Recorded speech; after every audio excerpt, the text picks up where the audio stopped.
Hello, I'm going to be going over Privledge. It's a private permissioned ledger proof of concept set up to manage some public keys and to just demonstrate how a permissioned ledger can work. It's written in Python 3.5, so if that's not your default interpreter, go ahead and use a virtual environment. I use make project.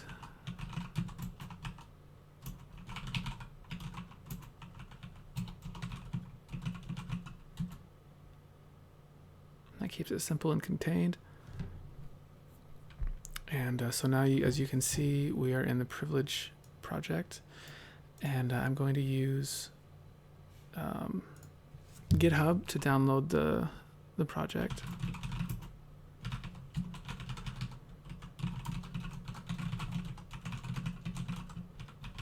And I'll be downloading it directly into the project folder.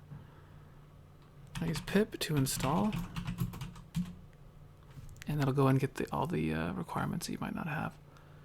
And then to execute it, we just run pls, Privledge shell. So use help to get a list of which commands are available, and you can use something like help and then the command name, and it will give you some more information. So right now we have debug turned on. I'll go ahead and turn that off. So at a fresh start, you're not joined to any ledger, obviously. You can see that by using the ledger command. Normally that's used to display the ledger or status. And so what we can do is we know that there's no other ledgers, or at least we can look, so we can use the discover command. If you don't give it an IP address, it will just look in your local subnet. But you can give it an IP address across the internet, and it should work just fine. So there's no other available ledger, so let's just go ahead and create one ourselves. So the init command is what you use to initialize the ledger, and you can provide it with a key that you've already generated, or you can just use the gen command, the init gen, and it will generate an RSA key pair for you. So what it did is it created a key, a local key. It's storing it in memory. It doesn't save it to the file system, although you can. And it creates an initial block as the root of trust. Basically, that block, as we can see here, the block type is a key. It's the root block. Has no predecessor because it is the root, it is the first one. Its message is the public key of the root of trust. The hash is simply the hash. This is concatenated. This is the key is much longer than this, but this is just to display it. The signatory hash, this is the hash of the key that signed this block. So it's the same color, it's the same hash, it's self-signed. Finally, the block hash, this is the hash of the entire block. And we'll see as the chain grows how these values relate to each other. So right now there is only a single block. If we wanted to add a new block, we use the block command. We can give it a block type and a message.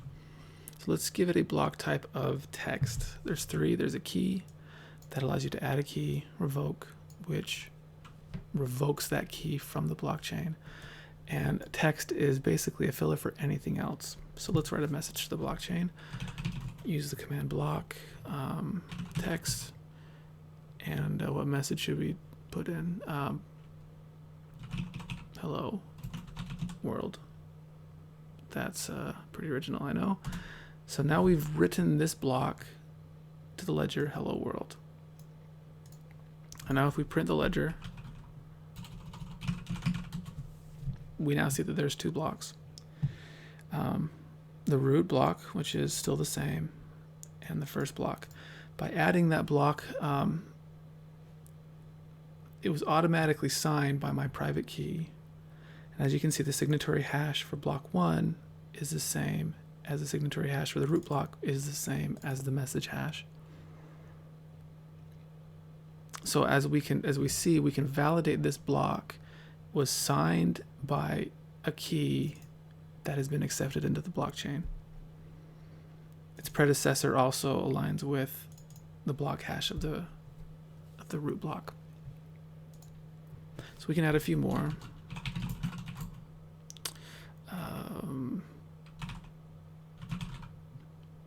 Pigeon. And so now we have a third block, and as you can see, it continues in the same way. The signatory hash is the root, and the block hash is unique. The predecessor is the block preceding it, obviously. So that's fun.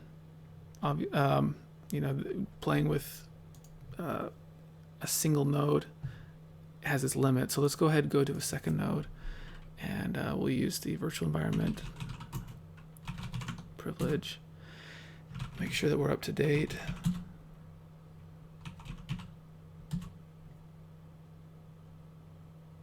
Okay, and you might need to reinstall if some of the requirements changed. So we'll do a pip install, and I'll go ahead and reinstall and make sure the requirements are satisfied. There we go, and we're in the shell again. Let's go ahead and do the same with this third node.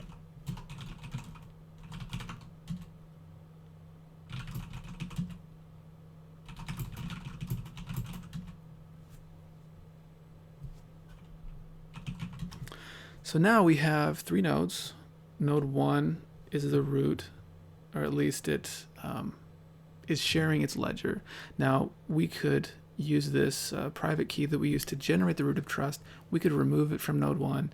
We could move it to 2 or 3. We could move it to any device. We could remove it from a device and just use enter it in manually. All that's required is that is a key that is able to sign valid blocks. No block can be added without being signed by a valid key.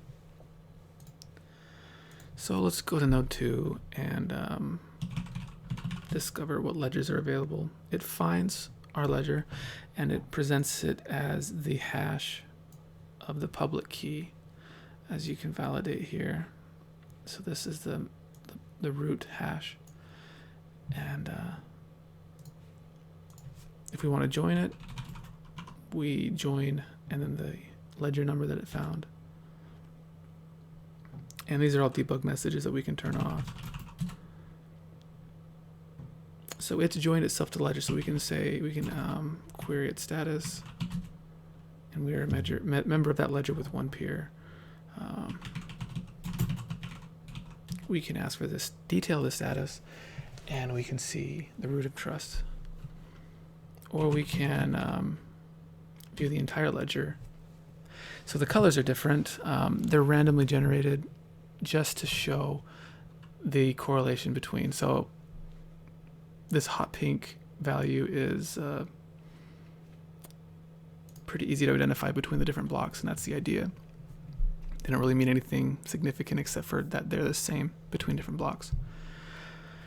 So it synchronized the blockchain across the network, and so now we have the shared ledger.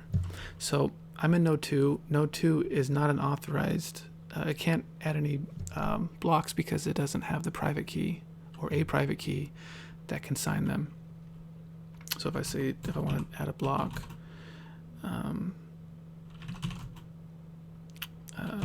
with the message cow, it is not allowed because it can't validate that block. If node 2 still tried to add that block to its ledger, and it tried to send it to another node, that node would reject it because they validate every block that they receive against the entire chain. So let's generate a key. So the key command allows you to generate a key and display the public or the private portion.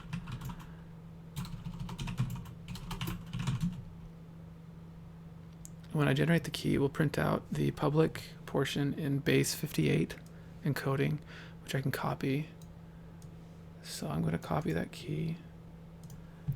And back on node 1, where I have the private key that's valid signing key, I can write the message block key to add this new public key to the blockchain.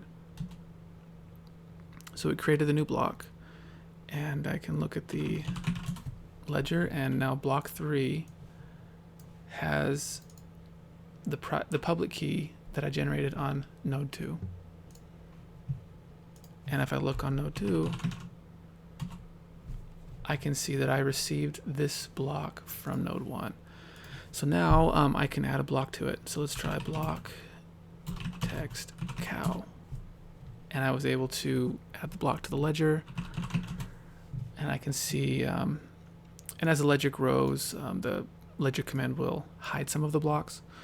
And you can show all of them if you'd like, but just to keep it concise. So let's look at block 3. The signer of block 3 was our root. You can tell by the hot pink color. And this is the message hash. The message hash is the hash of the public key that was added from node 2. Node 2 added block 4, and as you can see, the signatory hash is node 2's key. So now we have an added key, an authorized key added to the blockchain. Let's make sure that it was synchronized to node 1, and it was. We can see cow there. Let's revoke then the key.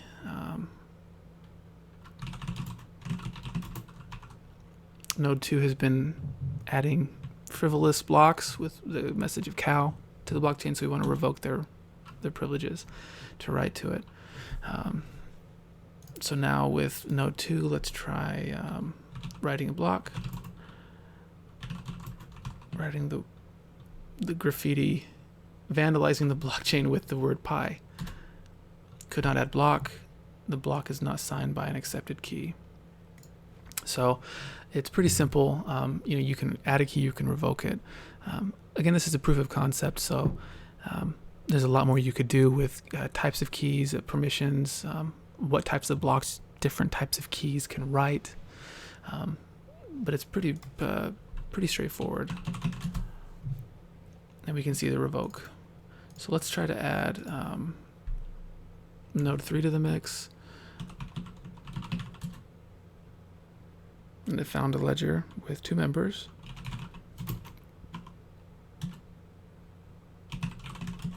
And it has the synchronize the up-to-date blockchain. So if we want to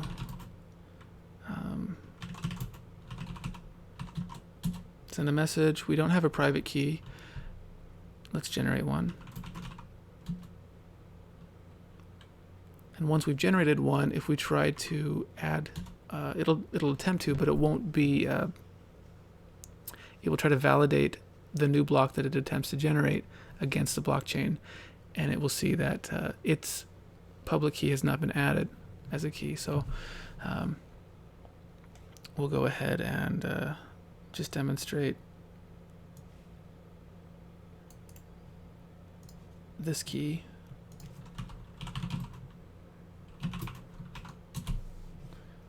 And then we'll try to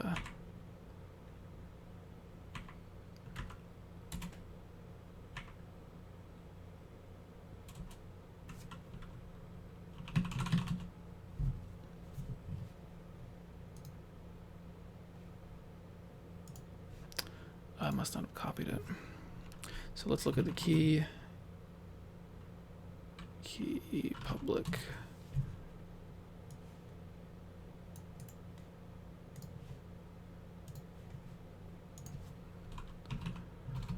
Block key.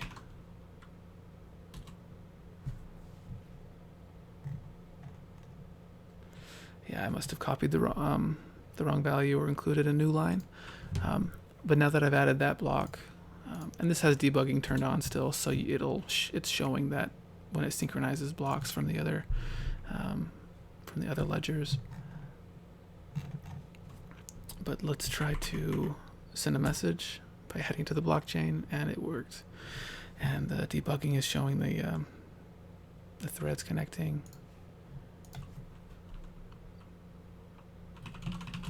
And now displaying the ledger, we can now see the hello message. So this is a way for users to, or at least small system administrators, to manage pretty easily what devices are trusted, by managing the public keys. This is just a proof of concept to show how it's done, how it could be done in Python. It's pretty simple. It's a very small project, but I hope this could help some of you learn the basics of blockchain technology and how you can incorporate it into your own projects. There are much larger frameworks out there for blockchains, but many of them are difficult to get into. So I'm hoping that this is a way for some of you to start to understand the technology